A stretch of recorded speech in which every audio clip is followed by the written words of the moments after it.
काल एका हिंदी भाषेमध्ये बोलणाऱ्या इन्कम टॅक्स अधिकाऱ्याने एका मराठी तरुणाला हिंदीत बोल म्हणून त्याची तमीज काढल्याचा प्रसंग घडला। अगर मैं तुमसे हिंदी में बात कर रहा हूँ तो तुम्हें इतनी भी तमीज नहीं है क्या कि तुम भी मुझसे हिंदी में बात करो, असं म्हणत त्या मराठी तरुणाला खडचवलं। तुम्हें मालूम है मैं कौन हूँ, ऐसा वैसा। म्हणजे महाराष्ट्रामध्येच राहायचं, महाराष्ट्रामध्येच नोकरी करायची, इथल्या महाराष्ट्रीयन लोकांकडूनच पैसा कमवायचा आणि इथल्याच मराठी तरुणांना हिंदीत बोल म्हणून तमीज शिकवली जाते। प्रश्न भाषेचा नाही तर स्वाभिमानाचा आहे। माझा हिंदी भाषेला मुळीच विरोध नाही, परंतु मराठीचा अपमान आम्ही कदापि सहन केला जाणार नाही।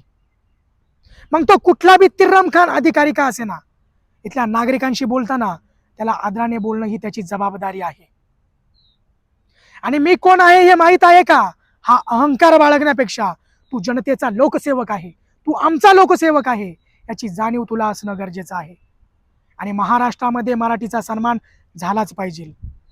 चायला म्हणजे आमच्याच महाराष्ट्र राज्यामध्ये, आमच्याच मातीमध्ये आम्हाच मराठी तरुणांना हिंदीमध्ये बोल म्हणून तमीज शिकवली जाते। मग प्रश्न भाषेचा नाही तर तुमच्या मानसिकतेचा आहे।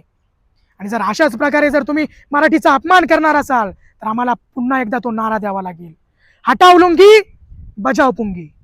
आणि हा, या व्हिडिओच्या माध्यमातून अजून एक गोष्ट क्लिअर करतोय, मी मनसेचा किंवा शिवसेनेचा कार्यकर्ता नाही, मी एक मराठी नागरिक आहे। मला ही गोष्ट खटकली म्हणून मनापासून ही व्हिडिओ बनवतोय। याबद्दल तुम्हाला काय वाटते कमेंटमध्ये नक्की सांगा। जय महाराष्ट्र।